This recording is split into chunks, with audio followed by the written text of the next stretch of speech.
Perfect. Nice. Welcome back to the Backcountry PA podcast. I'm Cody. I'm Ethan behind the camera. Yeah, behind the camera. Ethan's behind the camera, not on it. He may make an appearance at one point. We are at the Mobile Hunter Expo here in Pennsylvania, Spooky Nook in Lancaster County. Lancaster. What? Lancaster. Lancaster. Forever. It's not Lancaster. Yeah, everyone keeps saying that. Yeah. But we're here at the Outdoor Artist with Neil here. He's going to be giving me a tattoo.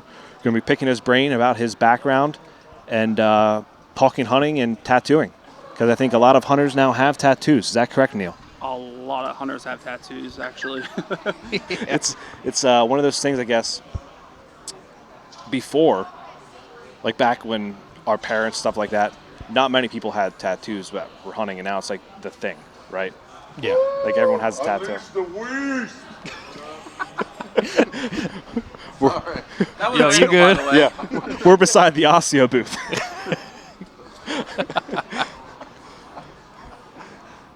So the tattoo I'm getting, it's if you're not watching the video, you won't see it, but it's a traditional arrow with the tip going to be the color of my wife's birthstone, and one of the fletchings will be my daughter's color, and then eventually I'll get the second one, the color of our second child when we have that, but not for a while yet. Don't really want to have another one yet for a little bit.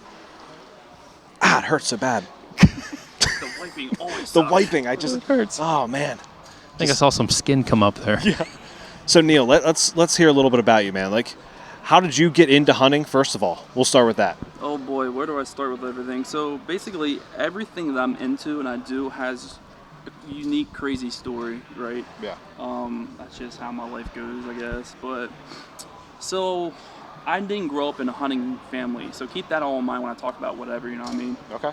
My mom married into one, but it was just your average guys that, went to a camp and shot at deer on public land. So nothing crazy, right? So basically I taught myself everything. I'm a traditional bow hunter. I recently, maybe 5-6 years ago, I transferred or transitioned into that. Mm-hmm. So basically, yeah, there was a fireman's, like 3 fire companies got together, and there was there's like a gun raffle, right? A huge gun raffle, 3-day camping, crazy. Like every 5 minutes they were raffling something off. Yeah. There was an old man there, and he had a bunch of traditional bows and just some 3D targets. You guys know that black ball with the green polka dots, that real little guy? Yep. So I never shot a bow before this, right? I picked one up, paid him a couple bucks to do it, and I started hitting this ball left and right. And the old man was like, "Wow, you're pretty good. How long have you been doing it?" I was like, "I don't know, like 10 minutes ago." Yeah. So he's like, "Man, archery season's coming up in a couple weeks. You should probably think about going out." I was like, "Okay." So I found an old trad bow that was in an attic of a family members, and had to literally wipe the dust off. And I just grabbed some old aluminum arrows, no clue what I was doing. Yeah. And I literally went up behind the house on top of the ridge. I sat in this big boulder. I didn't have anything, no tree stands, no nothing. I had like a Walmart grunt tube and a little rattle bag. That's about it. It was probably the beginning of the season, so early. It was midday. Like I said, I had no clue. I literally sat on this boulder, and I just started messing around with this grunt tube and rattle bag. And sure enough, here comes this probably like 130-inch 8-point. And just walks straight towards me. And I'm freaking out because I have no clue what to do. I forgot I was actually hunting at the moment. I do that often, actually. He stood about probably like 15 to 20 yards broadside. And I know it's going to be tough for you guys. I'll try to explain the best I can, but if you're not watching this. But so if the deer is standing broadside, and this bow is so like loud and like slow, that I shot at him, and he like went to do a 180 to run away, and my arrow just grazed him. Yeah. So, but from that day on, I was hooked. The following year, I got a compound, ended up killing my very first deer ever, at like 30 yards straight through the heart. Like, you gotta understand, I hunted from when I was like 12 to I think it was 19 years old. Okay. And I hunted every year, and I shot at deer on public land, but I never harvested deer. But traditionally, like rifle. What's that? Was it traditionally a rifle at that point? Yes, all rifle. Yeah. It wasn't until I was like 19 when I picked up a bow. Yeah. So I went out all that, and I went out and I killed my very first, just a little scrappy 8-point. Yeah. But, you know what I mean? Yeah. But yeah, I was hooked. Man, so. love that. those stories where like it's, oh yeah, I didn't grow up in the family, but now I'm addicted to it, and like it's, went out a few times. There's always that one story that kind of gets you hooked in hunting. I think everyone has that where you get hooked in hunting, right? Yeah. Like I think mine was the little 8-point that my dad and my grandfather always fight about, that of who shot it. And it was clearly my dad who shot it, but Grandpa says it was him. you're gonna have to speak up there. Oh Ethan, yeah, 'cause we I'm can't not. hear you. Yeah, I'm the only one with the headphone on, so I'm talking, and they're like, "Yeah, what'd you just say?" Yeah, he's like whispering behind the camera there. Yeah, my bad. Oh yeah, there it's Tattoo done. is on, boys. It's done. Tattoo's on. It's done. Done. No need for Painless. pain, right? Painless. That looks good. I like that. I do want to adjust it a little bit. Yep.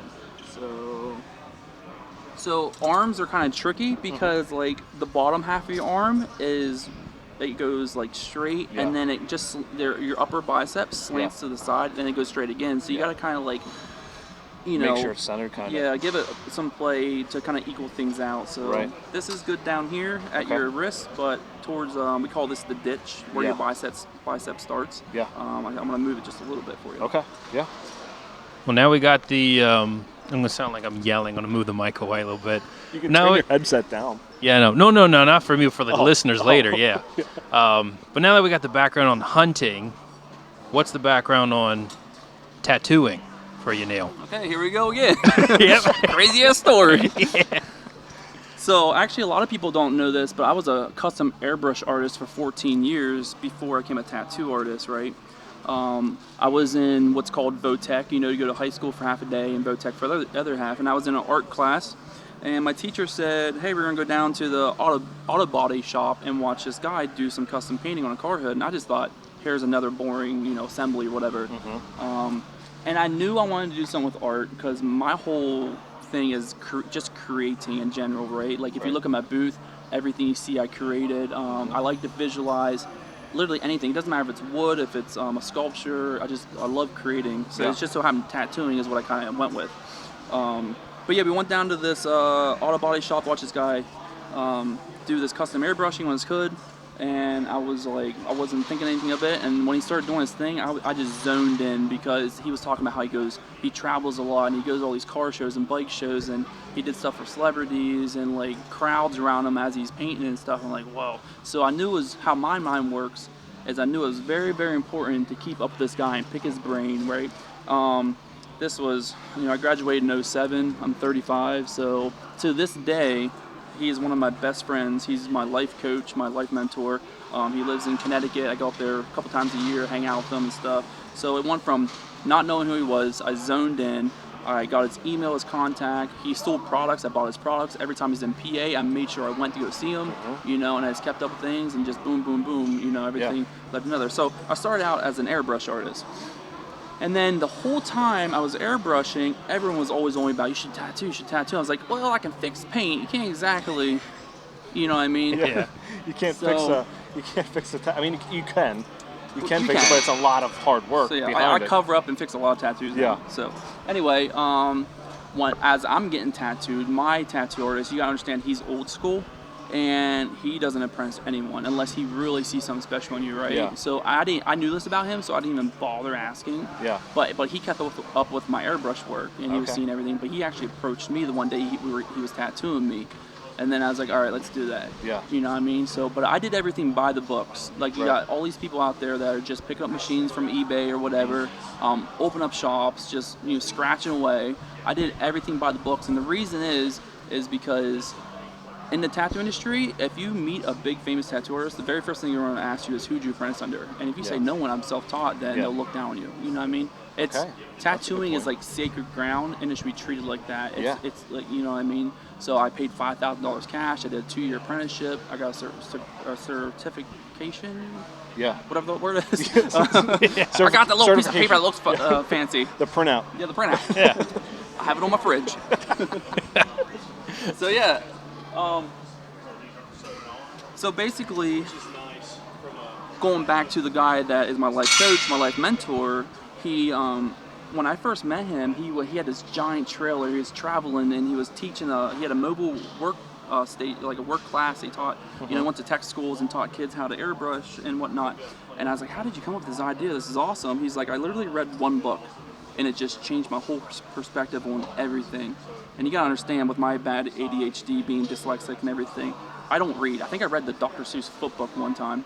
You know what I mean? Which is awesome, by Dr. the way. Seuss is a great book. Yeah. Oh, classic. It's a great author. Oh, there you go. An artist. He is an artist too. Yeah, an artist of words. Correct.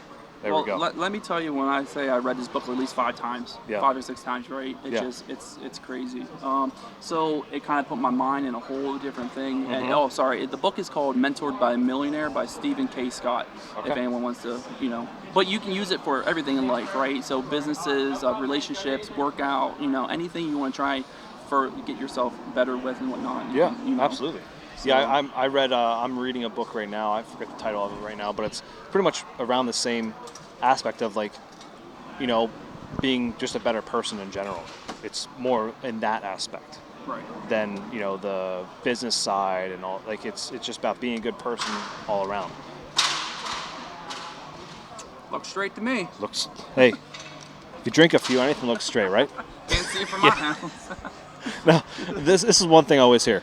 So my parents had a while back. They had a tattoo party. So the guy comes to your house, does tattooing of a bunch of people. Now they said about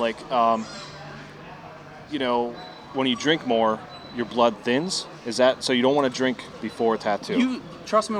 Believe me when I say I have all kinds of buddies that drink while they're getting tattooed by me. Yeah. But I would say you can't get yourself drunk and obliterated. yeah. You can have a couple beers. That ain't gonna affect anything. Okay. You know what I mean? Yep. Even with people on blood thinners, I just tell them for the 24 hours before your appointment, just don't do the blood thinners. You're gonna be fine. You know what I mean? Okay. We'll probably end up getting into this, but there's a lot of tattoo myths out there that I can definitely. Yes. Yeah. I want to talk about that. So the one question that I have that we actually talked about a little bit before the podcast even started was the difference between a tattoo artist and a tattooer. Yeah. Let's dive into that. Yeah, so this is something you guys will hear me preach all the time. I'm actually thinking about bringing out a book that has to do with this. Like I said, there's so many myths out there, and the biggest thing with this book I'm going to bring out is just making it aware that there is a difference between a tattoo artist and a tattooer, and the more the people know, the less I have to cover up and fix. You know what I mean? Yeah. Yep. So we're actually going to start right now. Here we go. Here comes some tears. Here comes the tears. Yep. Especially down there. All right, let me just get started real quick, and I'll continue my thing real quick, just so I can get in the rhythm of things. I'm looking at your face. Now, this is about good. where my mouth is going to be, like my head. So Yeah. I don't know if you can hear me from here or not. So, Yeah. We hear him? what were we saying again? That's good. Yeah. The difference between a tattoo yeah. artist and a tattooer. Yeah. So basically, people see just dollar bills when it comes to tattoos, right? You do make a good bit of money, and so unfortunately, in PA is one of those states where anyone can grab cheap equipment. They don't need apprenticeship. They can open up a shop, you know what I mean, and just go, do their thing. Yeah. Tattooers, they typically don't know how to design anything or to draw anything. They don't care if it's backwards, upside down. They just want paid, right? Yep. So tattoo artists, look, I'll say tattooers, they just think about money, basically. Yeah. Tattoo Open a artists, shop and make as much. Exactly. Keep people in as many as possible. yeah. Right? Yep. So and tattooers, they don't give two shits about money, right? They just want to do the best possible tattoo. They want to. It's their passion, you know what I mean? And that really, really shows. They're always trying to learn and better themselves, right? I see so many people just learning enough to do a half decent tattoo, and then they just stop and they just cruise with that. Like, it always makes me laugh when people say, "Yeah, I've been tattooing 30 years," and I see their work, and I'm like, "Yeah, 30 years of mediocre tattoos." Yeah. Like, you know what I mean? I can imagine where I'd be in 30 years. Yeah. You know what I mean? So October 1st will be 4 years for me of tattooing. Okay. And if anyone sees my work, you know what I mean? Yeah, 4 years. It's kind of surprising, at least 4 years. from what I'm told. Yeah. And this, I mean, yeah, you do some damn good work. I mean, just like the airbrushing alone is good. Like your stand here setup is perfect. And then just the work you've done, like your buddy Carl yesterday, like the turkey that he had on his arm was insane. Like this will be my first tattoo for all the watchers and listeners, really. First tattoo with color on it. Everything is black and white. So tattoo artists, they are more about the art itself. Yes. And a tattooer is more about just pumping them out, getting as much money as possible out of it. Yeah, Now, and we can tell, like, even earlier when he was putting the stencil on your arm, it was like anyone else Exactly. would have been just like, yep, Yep. it's on, it looks straight, You're you're exactly fine. right. You said actually, that better. Like, yeah. I am so picky. Like, I could see it was just a little off, and a tattooer would just be like, all right, here we go. You know what I exactly, mean? because Yep. in my eyes, that looks fine. Yeah. But, like, from you, Well, it and looks, that's another thing. Like, your everyday person that doesn't know anything about tattooing, and they come in, they expect you to know what you're Right. talking about, Yep. right? You're the quote unquote professional. So, and it's you know, it's a shame that like these people are out there, and Absolutely. you know, what I mean, and then people are putting trust in them to put permanent ink on their bodies, you know. So what would you recommend for the people to look for? Like, what's something that you would look for? The biggest thing I can say is just do your research. Really do your homework on someone, right? Yeah. If they do really nice quality work, even go meet them in person. You know, Yeah. just swing in and say hi. Talk to them. Their personality is huge. I got told by two really high up artists that they're not really known for their personality. Yeah. But they came to me and said, "We know you're gonna make it Yeah. far because just your personality alone." Yeah. You know what I mean? And that's Yep. a huge thing to have, because how many people can tell you a story about, like, I went to a tattoo shop and it's miserable. Like, the guy Yeah. was a straight dick, everything. We didn't right? talk to you, nothing. Like, it was Right. just like you sat there in complete silence. They almost I- didn't even want you there. Yeah. Yeah, I mean, there's multiple times, like, I like having conversations like this right now, like conversations while I get tattooed or something like that. It Like, really distracts your mind, it too, does. from the Like, pain. this pain is terrible right now. I'm Yeah, just kidding, is it? I'm I was kidding. gonna It's say. actually not bad at all. Like, I'm very surprised. Now he's going to make it hurt more. But apply a little more pressure for you. No, please don't. Mostly I was worried about over my scar, to be honest with you. Like, the tenderness over my scar right there. Yeah. That's what I was the most worried about. I don't worry that. about any of that stuff. A big mole, a scar, Yeah. stretch marks, anything. I just blast right over them things. Just hang on tight. Here we go. Yep. No fear. No fear. No fear from him. So, okay, so let's talk about your season this year. Like, how much do you get out hunting with this job? I mean, you're open. Well, let me finish with this, because Yeah, I didn't go ahead. really exactly transition in from how I came up with the idea and, Yeah. and how I'm doing what I'm doing now, right? Yeah, let's do So it. I was telling you about that book, right? It opened my mind, and I really started thinking, and I could not think of anything. This is where everyone gets stumped, right? They want to be known for, they want to get paid, make a career out of fishing, the stuff they love to do, for hunting, but they have no clue how to do that, right? Right. And I got asked a question, and it blew my mind. I thought I knew what I wanted to do, and I got asked this question, and I was like, no, I have no clue now. You know, how many people have college degrees, but they don't do anything with them? This Yeah, is exactly a lot of people. right. Yeah. So they don't ask us. No one asks themselves the right questions before they pursue something. So the question is, if you had all the time and all the money in the world, you had no worries, you know, what would you be doing? Yeah. You know, Yeah. literally no worries. You don't have to like go to work. I can't do this because I got to go Yeah. to work, pay bills, whatever. What would you do if you had all the time, all the money in the world? What would you be doing? What makes you tick, and why does it make you tick, right? Yeah. So hunting was always it. Yeah. Creating, watching people's expressions when I finish a piece on them. Like I get. They say this all the time. Like I knew it'd be good, but I didn't realize it was like it's much better than what I expected. You know what I mean? And I Yeah. love that, right? Yeah. So, but what would you be doing? So I really started thinking about things, and then I came up with it. I want to be known, and the way I think too is I can't do what everyone else is doing. I have Right. to do something completely different. You'll hear me say a lot. Think outside the box. Be different. Be creative. Right. The world is a big place. Everyone's so pigeonholed. Yeah. Right. The Oh, yeah. world's a huge place. Think outside the box. Just be creative. And if you can do that, you're gonna make it. Yeah. You know what I mean? You're gonna stand out. Stand out from the crowd. That's another thing. Right. Stand Yeah. out from the crowd. So I just came up with this idea. I wanted to be known. I love merging my loves together. You Right. know what I mean? Put yourself in the environment that you love every single day, no matter what. Yeah. Right? You don't have a bad day. Like I wake up, I don't consider any of this a job. I'm doing out here doing what I love, my dream. Yeah. You know what I mean? Yeah. So yeah, I wanted to be known as the guy that was the tattoo guy for the hunting and fishing outdoor industry. Like Yeah. I wanted to be, like my shirt says it, everything, right? You know, I want to travel. I want to do all the events. I want to tattoo all the big name celebrities. I tattooed Levi Morgan already. Cody, who owns Lone Wolf. I have a bunch more, you know, on the list and everything. So I have products coming out. I'm working on revamping my YouTube channel, which is going to lead into a TV show. Like there's this. I don't stop ever thinking. My Yeah. mind never sleeps, right? Yeah. Always something new. You know what I mean? I always keep pushing. Yeah. That's kind of like the American dream, right? To have your own business, to do everything that on your own time, kind of like make it work for yourself and have fun doing it. Right. Exactly. Like that's the big thing. Is like have fun doing it while you're getting paid. Really. Yeah. You're making money. And actually love doing it too. Right. Not do it because you want to make money. Do it because like this is something like I do it for free, kind of like. Yeah. You know, I mean, obviously you got bills to pay and everything, but like if you didn't get paid, you'd still want to do it. Yeah, I mean that's a great question. Like, what would you be doing? So Ethan, you answer the question. Turn around on you. What would you be doing if money wasn't an issue, time wasn't an issue? Well, that's a question you can't put someone on the spot for. 'Cause that takes a lot of thinking. I really got to think right now on the spot. I got to let me sleep on it. Let me sleep on that. Let me sleep on that one, and I'll get back. No, but yeah, I mean it's a good question to even think about. Like as you're doing your day job right now, just think about that. Of like, what would you want to be doing? That's actually how I did that.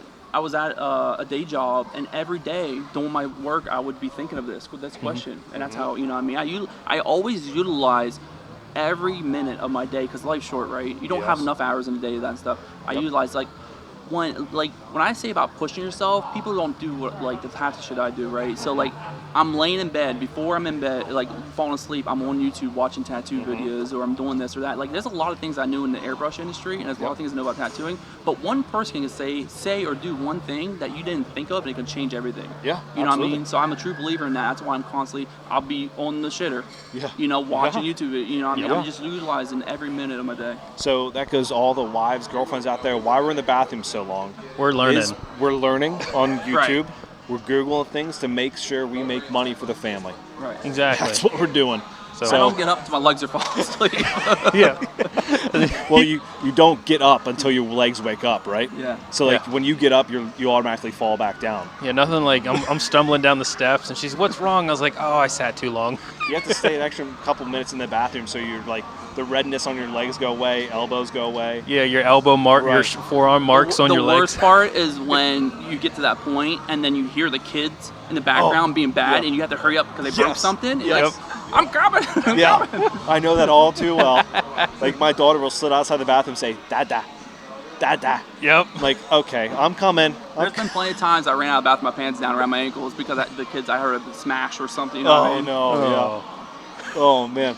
Also, let it be known, this tattoo would typically take me that you're getting maybe 30 minutes, and obviously the podcast and stuff, and talking. Hey, I don't feel a thing right now. There you go. I do feel a little bit. I'm not gonna lie. Like I feel it. Yeah, he's doing something. I'm a man. All right. You're a man. Be a man. I try to explain to first timers getting a tattoo. Like it's there's pain, but it's more a pain that you can tolerate through it. Right. You're not like screaming your head off. Well, some people do, but Oh, I'm sure. Have you had that? I'm like, what's the craziest story situation that you had happen while you're giving someone a tattoo? Well, so a lot of people, even me, all my tattoos on me, twice now it happened to where I had to stop because I was getting to that point where I wanted to pass out, right? Yeah. It happens to everyone. So another thing I wanted to talk about in my book too is when you're in a tattoo shop, speak up. Okay. Like so many people are intimidated by the tattooer. They're like embarrassed to say, hey, I'm not feeling well, and then or if it's not straight. Yeah. It's on your body forever. Speak up, right? Yeah. I want you to speak up. I want you to tell me if you need to stretch or your arm's falling asleep. My guy, total old school. There's been plenty of times I had to literally pick my arm up because it was falling asleep because he don't give a shit. You know what I mean? But with me, and I a lot of my clients will tell you about this, I am more about the client than myself. I'll be in the weirdest positions tattooing you, and they're like, "You want me to move? No, you're good. Just if you're comfy, just stay there." Yeah. You know what I mean? That's just how I work. So there was my first tattoo ever when I got at 18 on my chest. The guy did something wrong, I didn't like it when he put the stencil on, and I told him, I was like, "Yeah, I don't like that. Can we change that?" And he changed it. So you're 100% right. You want to make sure you speak up because it's going to be on your body forever. Yes. It's something that's permanently there, and it's an artwork. And a lot of people say, I think my grandma has always said, why are you ruining your body? I'm like, I'm not. I'm adding art to my body.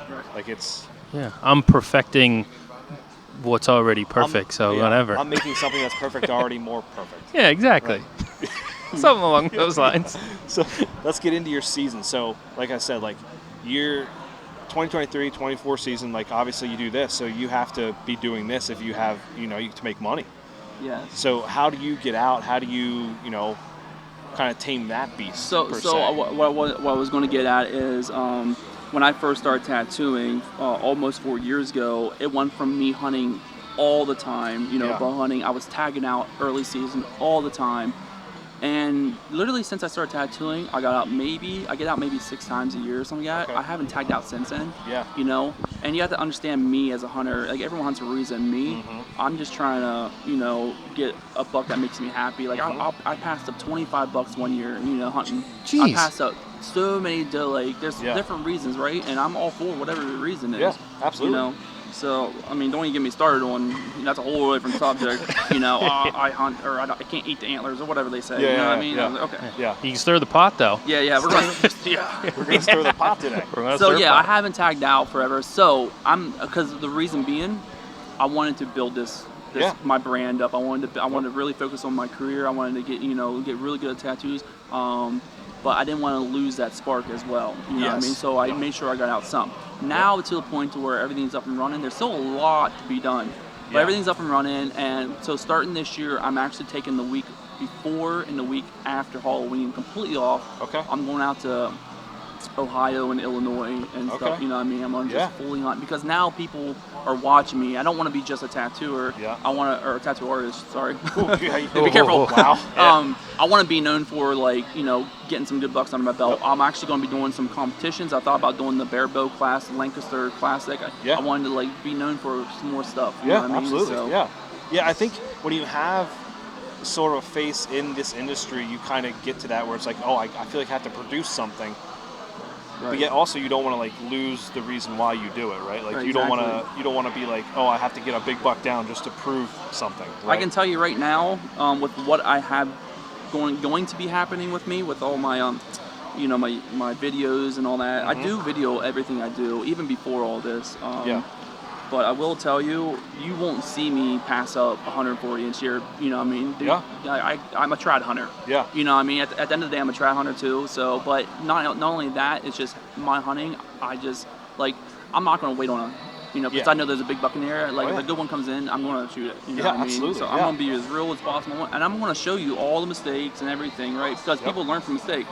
Oh yeah. So if I can make some mistakes and put it out there, and you guys can learn something from it, then awesome. Yeah, that's a big thing is learning from your mistakes because I probably shouldn't say this, but my buddy Carl, we've been friends a long time, right?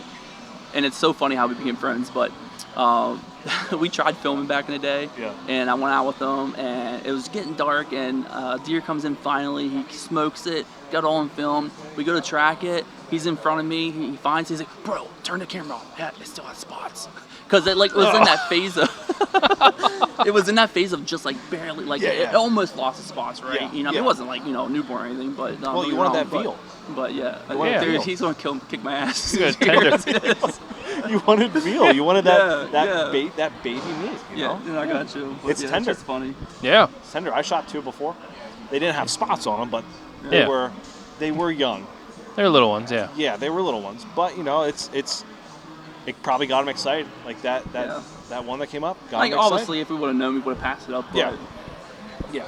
I mean, when you're in the heat of the moment, sometimes it's just like, oh, there's a deer, got to get ready to go, and you're just like, I mean, if you're looking at doe, it's just like, right. Well, some people, doe's a doe. Yeah. They don't look at the face features and see if it's long or not, or try and judge the. I feel like a lot of people try and judge the age of a buck, but they don't really try and judge the age of a doe. Yeah.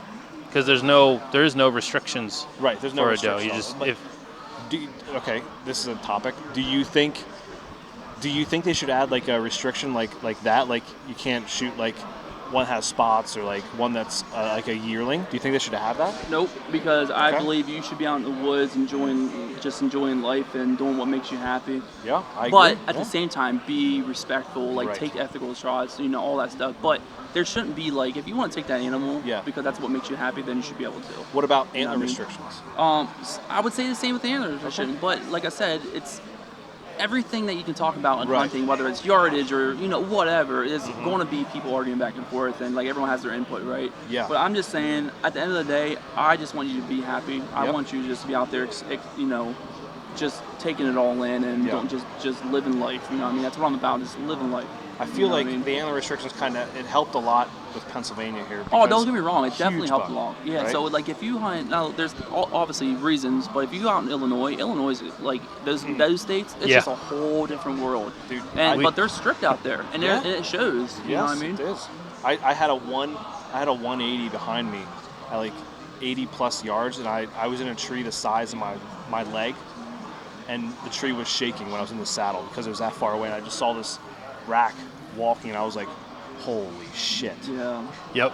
And then I saw 150 the next day. Like, it's just, you're going to see different animals out there than you would here in PA. I wish they would narrow it down to 2 simple questions, right?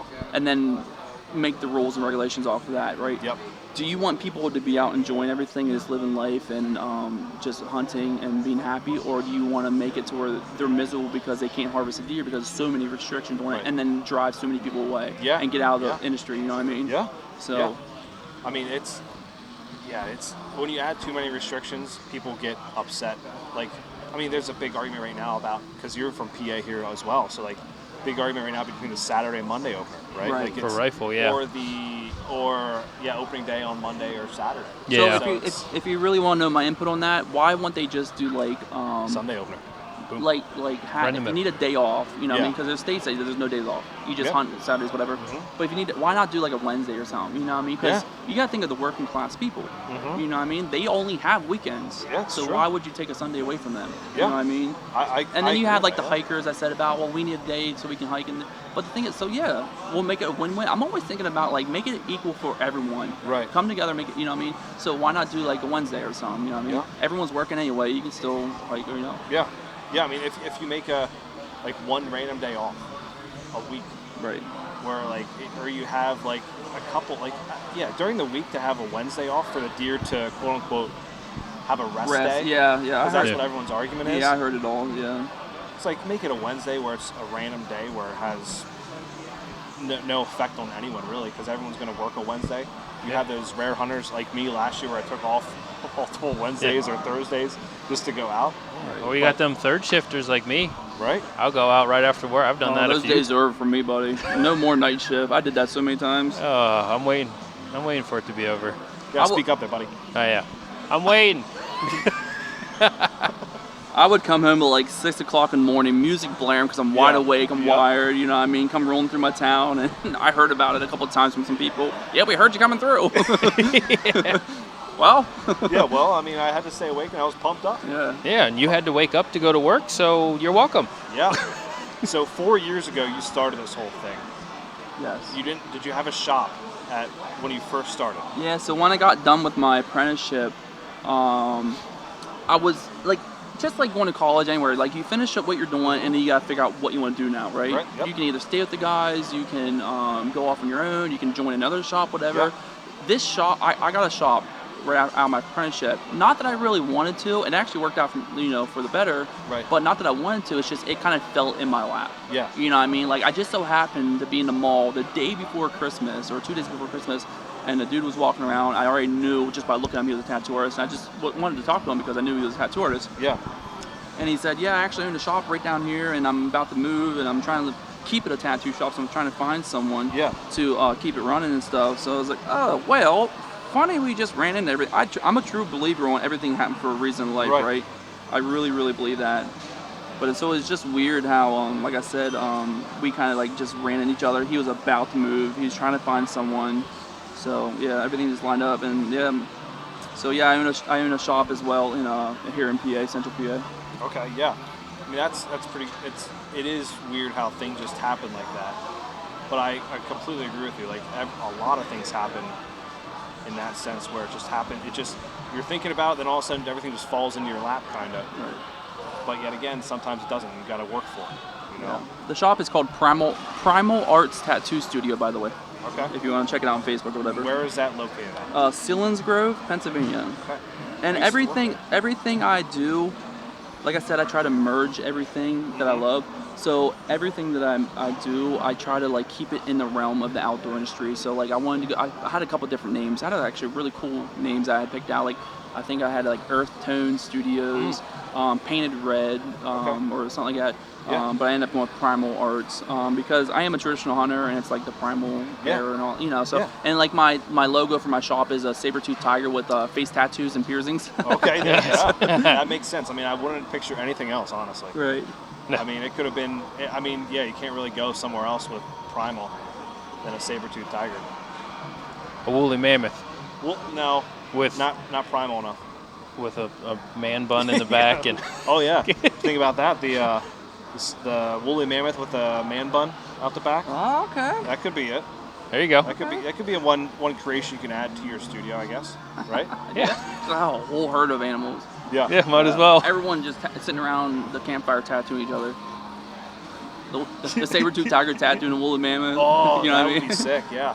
And what would be the other one? What else is it? Yeah. Saber-tooth, woolly mammoth.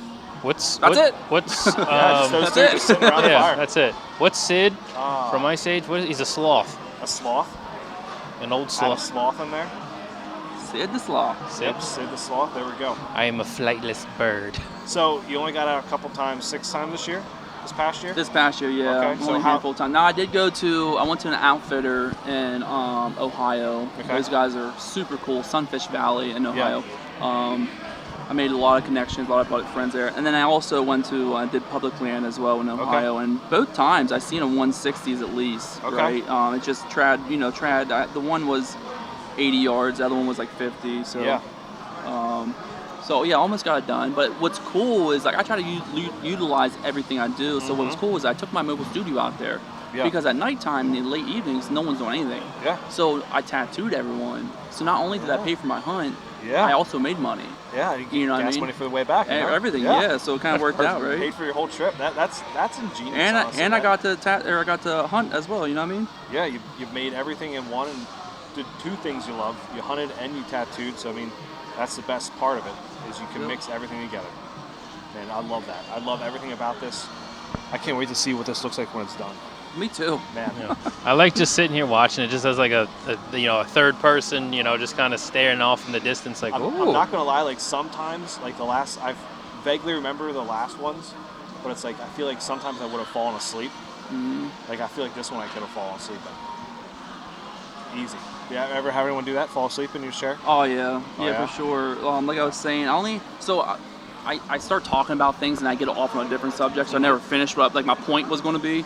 So I was saying about how like passing out, like I got to the point to where myself, I felt like I was going to pass out twice, but I never actually passed out. So with me, I can kind of see when someone's getting to that stage, what like they're getting like a little heat sweat and they get quiet and they start nodding off a little bit, whatever. So I can usually catch it before it happens. Now, it sucks, but at the same time, it's not a big thing to worry about because it's like a roller coaster, right? You feel it, and you get to the point where like you feel like you're gonna pass out, but you don't. But then you start coming off it, right? And then after that, you can tattoo all day long, and it won't happen again. Yeah, that's a true story. Like, I started my full back piece. 10 minutes into it, I felt like that. Took a break, got water, some candy, whatever, and then I got tattooed for 6 hours and didn't happen again, right? Eat a so cookie. One time, I had a girl pass out on me. And then it was because she literally showed no sign. Yeah. She was just talking, and all of a sudden, boom. Done. Holy crap. I kept tattooing. No, I'm joking. I took care of her. That's the best kind of what would you get? Customer? Not patient. I was going to say patient, like a doctor or something like that. No more complaining, no moving around. We're just good. Still limp arm. Yep. Now, I will say at my shop, the piercing station's right across from me, and piercings are a lot worse. I bet you 1 in 3 people pass out all the time. Yeah. Like from what piercing though? Any of them. Yeah. Even the it's ear. just something weird. Like a lot of people can relate. Like they always say like I hate getting shots, but I love getting tattoos. Yeah. You know what I mean? Yep. I can relate to that because I literally dread getting shots, but like I don't mind getting a tattoo. Like I like the artwork on my body. Put it that way. Like I love expressing myself. Right. Yeah, because the end result with a tattoo is actually something nice. The Yes. end result with a shot is just like, Just a bruise on your arm, kind of. Yeah, right? bruise. You're sore for the rest of the day, and just like, I don't like this. Big black and blue mark, right, where you just maybe shot at. I mean, maybe like a Paw Patrol Band-Aid or piece of candy, but like that's it. It's funny because when people pass out now, like my peers are used to freak out every time. I'm like, but now it's just like I get up slowly, but they're fine. I'll take care of it. You know what I mean? It's just another day for me. Just another day at the office. Yeah, the parents are freaking out or whatever. You know what I mean? Just another day at the office. Yeah. Ooh, that one tings a little bit. Yep, down by the wrist is always the worst. Yeah. Holy ball sack. Oh, yep, I can see it in Cody's face right now. It's not like a. It's not like oh. It's more like a burn, like you just like touched something hot, kind of. So that's what it feels like. So for people that don't have tattoos and first timers, I explain to them like this, right? You take a paper clip and you bend it straight and you push it a little bit in the skin, you drag it, so you get that sharp paint mixed with a really bad sunburn. Yep. It's kind of what a tattoo is. Yeah. You know, and that's what that one feels like right there, where it's like, Yep. it kind of just feels like it's a really hot, sharp object on your skin, like you don't have a chance to move away. Ooh. Yeah. That's the spot right there. Spicy. That's the spicy Spice. spot. Yep, that's the one right there. That's. Yeah, that's. Go ahead, Ethan. I know you have some. No, you got to carry this. I was going to let you. Focus on something I was letting you else. go on that one. What's I mean, you specialize really in the outdoor type, tattoos and everything. Is there some like you have to like, I want to say deny someone, be like, hey, I want this, so they'd be like, no, I don't do that kind of stuff, or you're just like, you know what, why not? So because I'm still fairly fresh into tattooing, like I said, only coming up on 4 years, I don't turn much away now. I'll turn, because I have other people in my shop and stuff, I'll turn away all the little things, like an infinity symbol or a date or a phrase or just a little flower. I'll turn away all that stuff just because I'd rather give them the work and the money and stuff like that, And here's another thing. This all goes in that book I want to do with the mist and stuff, right? So we got a lot of tattoo artists out there that people like don't go to them because they only want to do what they want to do. But you have to understand there's a reason for that, right? If I can tell you a section in this book that I read that explains this to the T. But if I'm trying to make it somewhere, my end goal, that's another thing I wanted to say about, it's so important to have an end goal to work towards, right? And I can go on forever with that stuff. But if I have an end goal and you're coming in with all stuff, you're taking that time away from me from doing like a big, nice piece that it will get me somewhere. You know what I mean? Right. Like I'm trying to push towards, there's reasons for it. I am not a slave to the tattoo industry. Yeah. I told my dude that the guy that apprenticed me, the shop owner, I was like, I'm not going to be like you. I'm not going to be a tattoo artist that comes to the same shop every day, day in, day out, and just tattoo. That is not me. I cannot do that. You know what I mean? So, but I mean, that makes sense. So you got to you're kind of perfecting your craft, really. Right. Is what you're doing. So now, I won't do the small stuff. I won't do anything hatred or Nazi symbols or what I mean. Yeah. I turned down, actually, believe it or not, I turned down. It's crazy what people ask you to do. Yeah. And I do turn down all that stuff all the time. So. Jeez. The fact that people are still asking for that kind of stuff in today's age. Right. No thanks. Nope. There it You're is. still gonna carry. I really need. Okay, you're on frame. You're okay. No, you're carry this part. Oh yeah, he's in pain. I forgot. Oh yeah, I'm sorry. He's in pain. So A little bit. So speaking of what we just said about, I have a buddy that he wanted me to draw a zombie hand, give him the middle finger and put on his neck. I'm like, bro. Yeah. I was like, you have day jobs. What happens if you lose your job and you gotta go for an interview? He's like, nah, I'm good. But this and that. I was like, all right, whatever. Guess what happened a week ago? He called me, bro. How can I cover this with makeup? Yep. I got a job interview. I'm like, you're an idiot. That's fantastic. Just put a turtleneck on and you're. Yeah, just wear a turtleneck. Just wear a turtleneck. That's all. Every time you go to work, no matter if you're working in a warehouse or not, you just get a turtleneck. Yep. And you just keep it on no matter how hot it is, anything like that. Jeez. Ethan, how hot does your warehouse get? People crazy, bro. It's actually, I'm sweating, but it's not too bad. It's air conditioned. Man, does that look nice. Oh yeah, even from here. Oh yeah. Look at that. Now, I know people say that getting color and black. Before you say it, Yes. it's black and gray, not black and white. Well, there you And go. it's a There we go. tattoo machine. Tattoo machine. Not a gun. Okay. Okay. It's an there we airbrush gun. Yes. It's a tattoo machine. Okay, there we go. Fun facts. I gotta give people shit about when they say it all the time. So, does it feel different?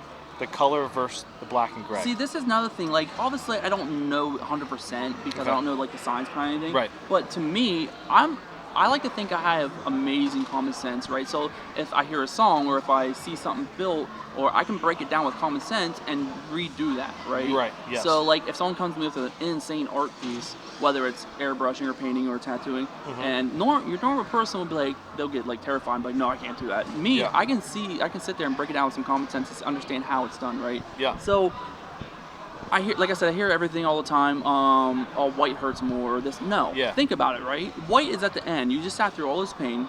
Yep. And so the liners, the rolls, like it looks like a bee stinger, right? The outlining needle.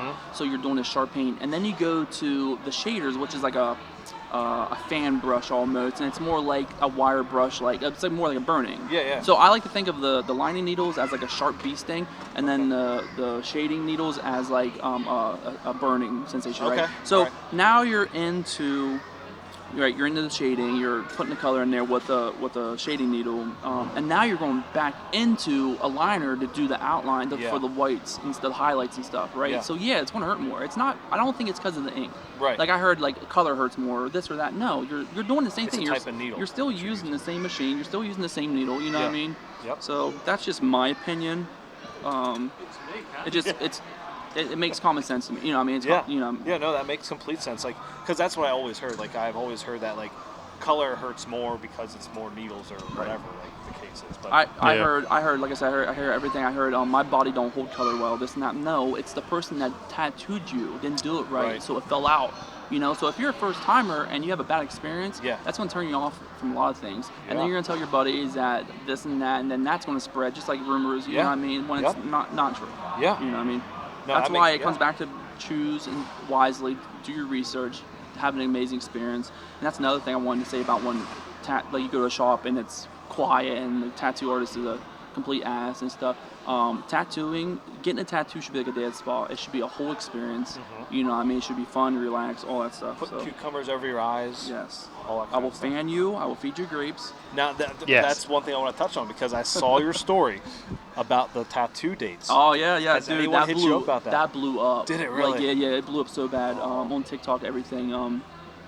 But I always hear about, like, tattoo dates and, like, go get a tattoo. Well, the thing is, you go to a tattoo shop, everyone's in there, you know, you guys are sitting there with everyone. I wanted to, like, I was like, I can really do something with this. So I started thinking, and I was like, what if I shut the shop down? Like, it can be later in the evening, just like you're going to dinner. You know, everyone's gone. I can shut the shop down. Now it's just you two. Yep. I can order you guys food, the beverages, everything. I'll have, you can be up in the lobby eating. You can come back. We have the music playing. Like, I can turn it into a whole experience. Yeah. Right. There's people trying to travel from different states to my shop now. Really? Yeah. Dude, I need to do that with my wife. Because I told her about, I was like, oh, like, you know, Cody's getting a tattoo. We're going to do a podcast. And she goes, I was like, oh, I want to get I was like, I might get one this weekend too. And she goes, well, if you're going to get one, then I need to get one because we've both been wanting to get one for a while. It just, as actually going and doing it is a whole different thing. And I was like, absolutely. And that you guys just talked about that. I was like, oh my gosh, date night, done. Yeah, date night. I mean, I will say, be smart about it. And don't get the damn name. No. Get something that reminds you of each other, like an image, you know, something. So maybe a matching like arrows or something. You know what I mean? You know. Or for example, like what I'm getting. You know, you add some color to there for birthstone colors. Yeah. You know, you just something different. There is bad juju with names. Oh, absolutely. I can tell you that right now. Or don't get something spelled wrong and put on you too. Like that's one thing that I hate. No regrets. Yeah, no regrets. No regrets. I saw someone get like them. I don't know. I feel like if I say this, I'm going to get hate for it. But like, do it. The last name, like your personal last name, right. Get that put on you. Like, do you see people come in and do that? Do you have that on you? Your last name? Oh, I know you're talking about. Yeah. Me? Oh, yes. Okay. I would say yes. Okay. But it's done tastefully. Like, so I have a tattoo of a guitar, right? Yeah. So in the headstock of the guitar, I didn't want just some random maker Schechter or Martin or I was like, well, it'd be cool just to throw my little last name in there. Yeah, absolutely. Yeah. Like I'm the builder of the guitar almost. Right. You know? Yeah. Not 5 like foot long across your back, you know or what I the mean? chest. And what a funny story about that, my one buddy, he had his first and last name on the back side of his arms, I was like, first thing I said to him was like, bro, if you ever like running from the cops and you turn around and flick them off, they're gonna be like, oh, that's that guy. Yep. I see people do that with like just their like I've seen a lot of football players do that. Like their names on the back of their arms or on their bicep. You know, like I see a lot of people do that. Yeah, right across the top of the back, Right. and I think we knew someone from high school that did that. I know exactly what you're talking about. Yeah. He would have been a great running back. Let's put it that way. Yeah. He could have. I think we joked about like someone put a letter in his locker, jokingly that he got accepted to Syracuse. Well, And he was like so excited about it, and then like he found out that it was a fake letter. It was great. High school. Great experience. that's really mean, actually, if you think about it. Yeah. It is. You guys are meanies. I didn't do it. Meanie I'll poopy say it wasn't heads me. we are. I didn't make me poopy heads. Yeah. I did not do it. Let me just say Never. that. I was a good person. Yeah, I'm a good person. So Try. I would never do that.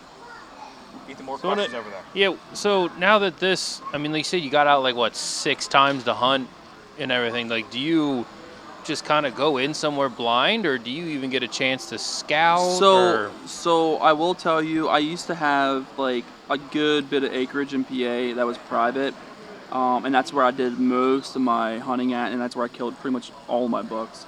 I'm a big spot and stalker. I knew this land like in the back of my hand, right?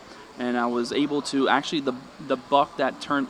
So how I got into trad from shooting compound is I spot and stalked this buck. He was at 82 yards, and I'm gonna say this openly because at the end of the day I don't give a shit. What do you think about me, right? And everyone has their own opinions, but I just say how it is. So this buck was at 82 yards, and he was completely bedded and snoozing. Like his head was back, his snout was tucked back in his leg, and he had 2 other deer with him. They were little scrappy guys. Mm-hmm. They were awake. Their heads were up, but they were still bedded, right? And it was crazy because like the one was pointed one way, the other one was facing the other way, and the big buck was in the middle. Yeah. Like it was his own little bodyguards or Yeah. lookouts or whatever. Yep. It's so crazy, right? Yeah. So I end up sneaking down to 70 yards, and it was the most perfect condition, right, for this. So I ranged him with 70 yards, and then he stood up, right. So now I know for a fact. I wouldn't say for a fact, but I know because I've seen it happen. Like as you're out in the woods hunting, you see a deer bedded, and they get up. They'll stand there for like 10 minutes just to get their bearings, right? They'll just stand there. Yep. So I shot 70 yards in the compound. I drilled him. He went literally 40 yards and died. I watched it all happen. I didn't have to move, didn't have to do anything. He ran down 40 yards and died. Yeah. I told myself right then and there, I need something different. Yeah. This is 70 not. yards in Yeah, the it's compound, not like you I'm need something losing. Like closer, I'll be yeah. passing up more bucks, and I'll be like I'm just losing the feeling because I needed something different. Everything I do, I challenge myself. If I'm fishing, I'm fly fishing. If Yeah. I'm rifle hunting, which I don't do, I'm using a flintlock because flintlock's fun. Oh, I hate flintlock. I missed 12. I hate it. I missed 12 times in one day. It was the best day of my life. You know what I mean? Oh. So yeah, the next year, I had the biggest buck on camera, trail cam, on my property, and I had my compound still. And I said, well, what if he's at 40 and this and that? I was like, nope. I sold that bow, and I just went to trad. Straight to trad. Straight to trad, yep. And I haven't looked back since. It's just a whole different feeling, a whole different rush. You know what I mean? It makes you just hone in so much more because you have to get them in close, and like you know what I mean. Like it makes you be more aggressive, and it just turns you into a different hunter. You know what I mean? Like So never hating on compound guys, never hating on anyone. Like on crossbows, anything. I'm just saying everything that I'm saying is just me. You know what I mean? How I think and feel. So what was the hardest transition, obviously, from going from a compound to then a traditional bow? The hardest? Yeah. For me, I would just patience. Patience, yep. Because like I said, I would have good deer coming at like 30 yards, and I'm like, nope, I have to wait. I can't just fling an arrow, right? Yep. And it makes you think about that stuff. Yeah. Like if you have pins, and you have 20, 30, 40, whatever, and all you have to do is crank it down and go to 40 and aim and shoot. Yep. You don't think that hard about that, right? Correct. So if you have to get them in because you have no pins, no sights, no nothing, right? Yeah. That's what I'm saying. It just makes you become that much more of a hunter. You know what I mean? Yeah. And the reason I love spot stalking because I love hunting. Like I don't want to be hunted. I say I don't want to be hunted. I want to sit in a stand and deer find me, hunt for me, because that's what they do. They walk around in the woods and looking up a tree and they're hunting for people, right? Yep. I want to hunt. I want to hunt them. Yep. So I will tell you my method of hunting. I hunt very, very aggressive. I have like a run and gun setup. I have the Lone Wolf .75. I run and I have their new climber as well. So everything's light, easy, whatever. Okay. So I hunt like the first 2-3 hours of morning, and then not every day, but through the day I'll spot and stalk. Okay. And then I'll hunt the last couple hours before dark. Power hour. You know what I mean? Yep. So I can tell you right now. If it's just drizzling and just wet, and it's early season or it's archery season, you can guarantee I'm out spot and stalking. Oh yeah, 100%. Yeah, I have special shoes for it. I have all these tips and tricks. You know what I mean? Yep. I'm the same way. Like when it's early season, it's raining just a little bit. Yeah. Oh, you couldn't hear me there. It was getting a little quiet. I didn't Okay. want to just like cut you off. But I love going out when it's raining out. Yeah. I do. I absolutely love it. Love it. But not downpouring, obviously. But like when it's drizzling, like you're you're getting wet, but you need, you have camo that or clothes period that rain wicks off of. Yep. I love it. Well, it was rifle season when I shot the doe. Was it 2 years ago? Downpouring. It was. Yeah, it was raining a little. That's why I was heading back. But like at first, it started off light, and I was like, okay, this is nice, and the deer were still moving. Yeah. Like I saw a handful of doe running around, so I was like, yeah, they don't care about. I mean, they still got. As long as it's not like this weekend. With the rain that we're getting, hurricane? with the freaking hurricane coming up, deer still move when it's. What would be, so you said you had tips and tricks for that hunt in the rain, the stalking, like what, drop some for the listeners, because I think a lot of people they want to get back to that too, like they might even like that as well. Right. Stalking up on some deer. Now, I wouldn't really recommend it on public. I mean, you can. Right. I think you can. I don't know, but Yeah. I think turkeys is no go though. no. Yeah, turkey's a no. But it's funny because I was telling these stories and at one show and the game commission was literally right there. I'm like, I'm not sure exactly what all I can say right now because I don't know. We have game order here Oh, we somewhere. do. Yeah. Yeah, I think he's over there, a couple booths He's in down. the very corner. We put the game commission in the corner. Yeah. So the main reason why I love I love spawn stalking also is because I have, like I said, I have bad ADHD. I can't sit still. Right. Right. Yep. So it's just something that helps me, and whatnot. Yeah, I mean, I found myself doing that too, like especially with a mobile setup, with the XP mobile setups, like the retrograde. For example, I run the retrograde a bunch. Yeah. Like a hybrid setup with the saddle. That's what I'm probably going to do. But it's like, I find myself not wanting to move, or wanting to move more, I should say, because I have that it's setup. Just so easy. It's easy. And, up and Two down. sticks and, high. Yep. 2 sticks high, you set up on that saddle, it's like, oh, I'm not seeing anything here. You see something move 100 yards, 120 yards away, move there. Which is my mistake from Illinois. Like when I saw that buck, I should have got down and I moved. Should have moved. Yep. Because he wasn't moving very fast. And so like I should have cut him off. And I'm guilty of this too. Like I put all my eggs in one basket and I'll stay in the same stand every day because I seen a good buck there. Yes. I just did it last year and I kicked myself and asked for it. Yep. You know what I mean? But with a mobile setup, you can get down and stuff like that. Like I had my mobile setup, but I was just in the mindset of like it's about to rain. He's gonna come back through and freshen up the scrapes, this and that. Yep. And it did not work out. I didn't see any of those bucks ever again. Or the big thing is like you rely on your cameras too much. Like you saw a buck on camera, it's like, oh, I gotta hunt by this camera over this scrape because he's coming here. Yeah. We're gonna get back to the topic that you asked me, but just my own personal thing with me and cameras. I literally use it just because I like seeing pictures of bucks and what's in the area. Me too. Like I don't need to be like, okay, you came through at this time and this and that. I don't do anything like that. I literally go in and just hunt. You know what I mean?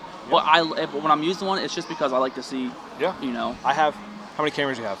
I have 2 Tacticam cell cams. Yeah. Okay. I have 30. Yeah. Yeah. No. I have an issue.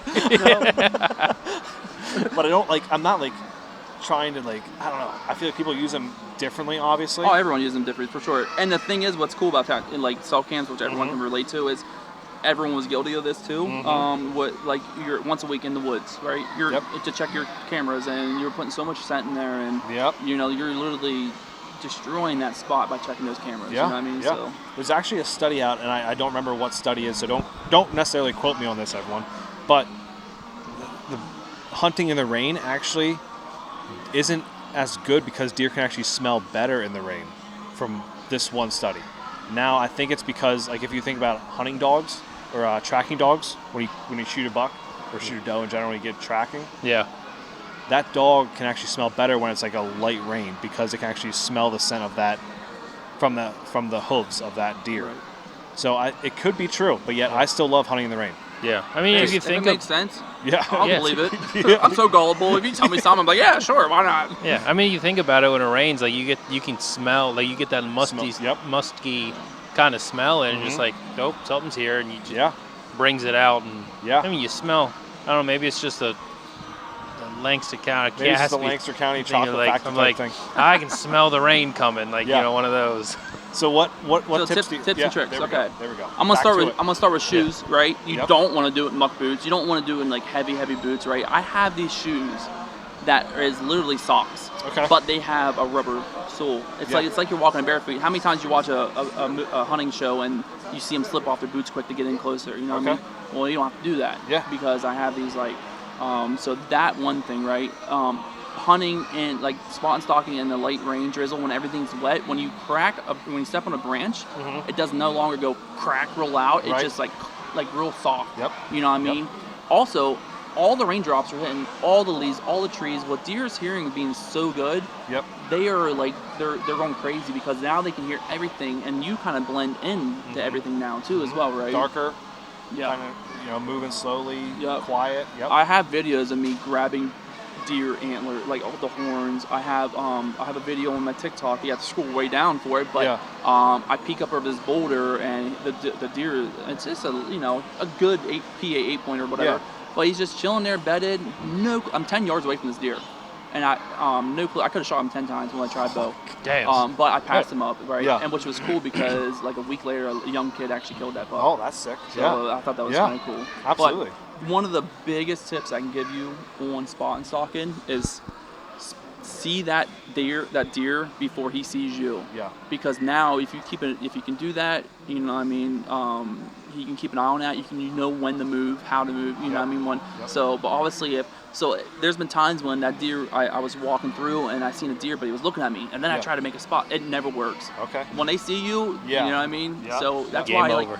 I will literally walk 20 yards, stop, and I will look, glass through every hole and crevice, and I'll look for something different. I look for the littlest flicker, movement, and I will try everything I can to possibly see a deer, you know what I mean? Yeah. So before they see me. Yeah, that's the biggest thing is seeing it before they see you. Yes. 'Cause that's probably my hardest thing. Even sitting in a tree stand, still a problem. Seeing. Yeah. Yeah, it goes right to with the sitting in the tree stand as well, right? Like all the movement. How many times did you hear a deer blow, but you didn't see a deer? But you didn't see a deer around you, but you heard him blow because they definitely seen you. Yeah. And you want to go scratch your nose or something, and they seen that. You know what I mean? Yeah. So even sitting in the stand, like you just peek through all the little holes and just everything, like everyone's on their phones and this and that, which I am too because I've had ADHD. But I have a method for even being on the phone, how I kind of like go back and forth by looking and this and that. You know what I mean? Oh yeah. Yeah. Yeah. No, I mean, that's probably why I like to do like small game hunting. That's literally just spotting and stalking just a smaller animal. Rabbit hunting is my favorite. Like Yeah. I'm not a big small game hunter, but I love rabbit hunting. Just walking around, kicking out the brush, and like one just goes and you unloading. Next thing you know, you shot like 3-4 times, and yet the rabbit's just gone. No Just rabbit, like, no rabbit at all. Yeah, it's like, whoop, it's gone. My buddies and I just have a blast doing that because we're just making fun of each other, like just picking on each other, and like you'll go to kick out brush and you'll fall and roll into the thorns, and we'll just like make fun of like it's just a blast, you know what I mean? Dude, yeah. Like Ethan's big in a small game. I'm not big in a small game. It's just I don't know. I guess small game does help in that aspect. Like if you want to get into stalking, it does help with that because you gotta be more patient. You gotta wait you gotta spot that squirrel before they see you. And say sneak up on a squirrel. That's probably I don't know. I'd say that's even harder than trying to sneak up on a deer. Oh, yeah, for sure. Because they know it. They're not even looking at you, and yet they know you're there. It's one of those things. And I'm just like, how the hell? Next you know, he's 6 trees away, gone. I'm like, I have no chance. He's in the one less squirrel that gets to live, I guess. I'll talk to you guys a little more about me and hunting and everything. Don't ever try. I mean, you could talk to me about it, but don't ever ask me questions about turkey hunting because I absolutely hate turkey hunting. I don't hunt anything with feathers. And you know what I mean? Now, I do have a goal of killing a turkey with my trad bow. So every year, the same thing, right? I get a little pumped up because I want to kill one with the trad bow. Yep. I hang my backpack already on the same nail. And every year, that backpack's still hanging on that same nail and does not move because I never go out. Yep. So, and the shitty thing is, I have turkeys. I can go kill a turkey. I know exactly where they roost every year. You know what I mean? But it's just, I can't, they piss me off so much. Like, I'll be in a tree stand, and they'll come underneath my stand. I just want to film them, and I'll make a slightest movement to reach my camera arm, and they'll look right at me, and they'll run away. I'm like, what? I didn't. What? Yep. Yep. But I want to know, we were talking about this before we were recording, but you have the call it the 120-inch curse. 120 inch. Oh yeah, 120 born and raised in PA. I cannot get out of the 120 inch. Now, don't get me wrong. In Pennsylvania, 120 inch deer is a really nice buck. Oh yes. You know, everyone, would be happy with that, which I am completely happy. But I always told myself I would never go hunt any other animal until I shot a nice mature deer, like 150 inch or age-wise or whatever, But I did end up going out because I had an opportunity, and I went out to Wyoming, and I went on a mule deer hunt. Now, I did take a rifle. When I go out, it's more for the experience, but I just want to get out and get it done as well. Right, yep. You know what I mean? Because I don't know anything about the land. It's a whole different, area. So I just took a rifle, enjoyed my day out. I'll tell you what, one of the best DIY hunting trips ever. We were camping right next to a crystal clear trout stream. There was huge bluffs, Merriam turkeys everywhere all day long strutting. There was antelope, mule deer, whitetail, like just everything all day long. Mostly on private ranch land. Right. But yeah, and I will tell you, I'm not a gun hunter. And I'll explain it like this: I seen this mule deer at 300. Well, it was like 500 yards, but I did a spot and stalk, and I got to like 380. Yeah. And I borrowed my buddy's gun. Right. I never shot it before. And I don't even own a rifle. I don't think. I think I have like a 243, just something small, like a youth model for my son, whatever. But anyway, he's like, yeah, you just range it and spin the dial on the scope to that, and you point and shoot. I was like, all right. Well, I did. Yeah. And I have it on film, and I shoot and I drop it, and if you see the film, you'll see me look at the camera and I make the WTF face. Yeah. Because how did I just do that? Because I forgot to turn it from 3 power to 15 power, and I was literally shooting at an ant. Oh, and I was using my buddy's little janky sticks that he usually just puts his binoculars on. Like there was no way of holding a gun. I had to rest it on my hand. Yeah. Yeah. And then no, I got it done. I never shot anything with a rifle over 100 yards before. All that stuff, you know what I mean? I'll probably have haters saying, "Oh, you shouldn't be blah blah blah blah." But hey. I killed the damn thing. Yeah, exactly. I rolled it down the hill, one bullet, you know what I mean? There you go. Jeez. So. Neil, where can people follow you at? All that kind of good shit. If they want to come get a tattoo from you. I mean, we're here at the Mobile Hunter Expo. By the time this release, it's not going to be out right now, but I might release a teaser, obviously. But where can people go follow you at, get in contact with you, all that kind of good shit? So I will say I keep up with my Instagram more than anything. So any of my products, my shows, the events I'm going to be at, usually are on there. But the Outdoor Artists, TikTok, Instagram, Facebook page. Yeah. So. Okay. All right. A phone number they can call you at the shop, or? It's more. I can say my email is the Outdoor Artist 24@gmail. Okay. The only phone number I have is my personal one. So. Okay. All right. But yeah, lots and lots of things in store next year. I started doing this whole thing 2 years ago, but I just kind of been dabbling in it. Yeah. But next year it's full bore. I'm talking everything, on the road, 24/7, all these shows, products, TV shows. I got so much things in store. Celebrities, new celebrities, all this stuff. Cool, man. Well, really appreciate you tattooing me, being on the podcast here, and we'll finish the tattoo and we'll post a video of what it looks like afterwards. You got that right. See you guys.